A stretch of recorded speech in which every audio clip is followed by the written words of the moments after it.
If you have ADHD, the constant battle with anxiety, the racing thoughts, the worry is exhausting. It's no surprise that about half of adults with ADHD also have an anxiety disorder. But what if the anxiety could be the key to unlocking your strengths? We're taught to see this duo as a double curse. In this video, we're going to flip that idea. We'll explore 3 hidden ways your anxiety might actually boost your focus and sharpen your impulse control, turning a daily struggle into a surprising advantage. First, let's be clear. The ADHD-anxiety combination is incredibly difficult. The constant feeling of being on edge and the fear of making mistakes is really draining. When your brain already struggles with executive function, adding a layer of worry can feel like pouring gasoline on fire, making it harder to focus and regulate emotion. The struggle is real, and for many, anxiety isn't a separate problem. It's a direct result of daily challenges of living with ADHD. Because of that unique link, it can sometimes be redirected. How can something so painful be helpful? It's the difference between paralyzing anxiety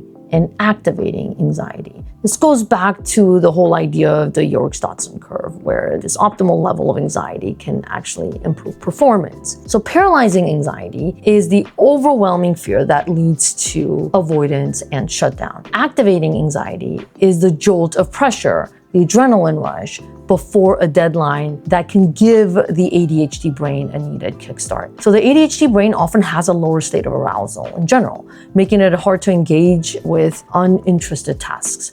A moderate amount of anxiety can ramp up this internal engine, providing the stimulation it craves. This isn't about seeking stress, but recognizing that internal pressure can be channeled into a powerful motivator. So let's break this down into 3 ways this could work in your favor. A core challenge of ADHD is impulsivity. Now, assuming you have either ADHD impulsive hyperactive type or ADHD combined presentation. However, research suggests that individuals with both ADHD and anxiety can perform better on tasks requiring impulse control than those with ADHD alone. So anxiety can act as a mental break. The worry about saying the wrong thing or making a careless mistake can force a necessary pause. And this internal conflict between impulse and anxiety, while uncomfortable, can lead to more thoughtful decisions and better self-regulation. This may be the biggest surprise. While severe anxiety shatters concentration, a moderate amount can do the opposite. It goes back to brain arousal. The ADHD brain seeks stimulation, and that slightly on-edge feeling can provide an internal signal to log into a task. It's like having an internal deadline generator. That hum of nervous energy can channel scattered thoughts into a single point, sometimes tipping you into a state of intense, productive hyperfocus, which a lot of people with ADHD have difficulty with, especially on tasks that are not interesting. If any of this is clicking for you and you're starting to see your own brain in a new light, do me a quick favor and hit that subscribe button or follow us on our Instagram or Facebook accounts. We're all about exploring these kinds of perspectives here, and I'd love for you to join the conversation. Anxiety often forces hyper-awareness of your internal state. For someone with ADHD who might not notice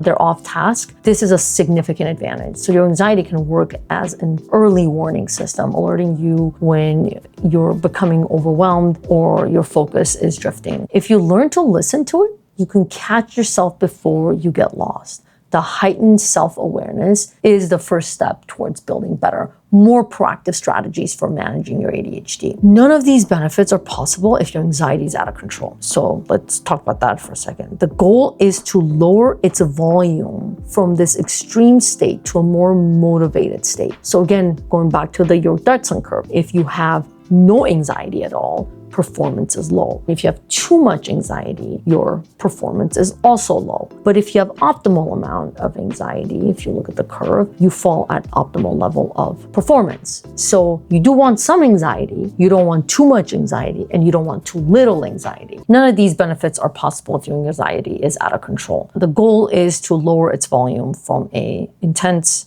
level of anxiety. If we look at it from a percentage, 0 to 100, we don't want to be at 100. We want to be at around 50, 60%, where we can actually use it as a motivator. You can achieve this with practical strategies. Break large projects into small ones, non-threatening steps to avoid triggering like paralyzing fear, use techniques like deep breathing or quick walk to calm your nervous system down, and build structured routines to reduce the chaos and uncertainty that anxiety feeds on. So living with ADHD and anxiety is a challenge, but it doesn't have to be a life sentence of struggle. By shifting your perspective, you can see that a perceived weakness may be connected to a hidden strength. When managed, your anxiety can be an ally, helping you pause, sharpening your focus, and making you more aware. Your brain isn't broken, it's wired differently. And that comes with its own unique advantages. Now I want to hear from you. Have you ever felt that a bit of pressure or worry actually helped you get something done? Share your story in the comments below. Let's learn from each other. And as always, thank you guys, and I appreciate the support.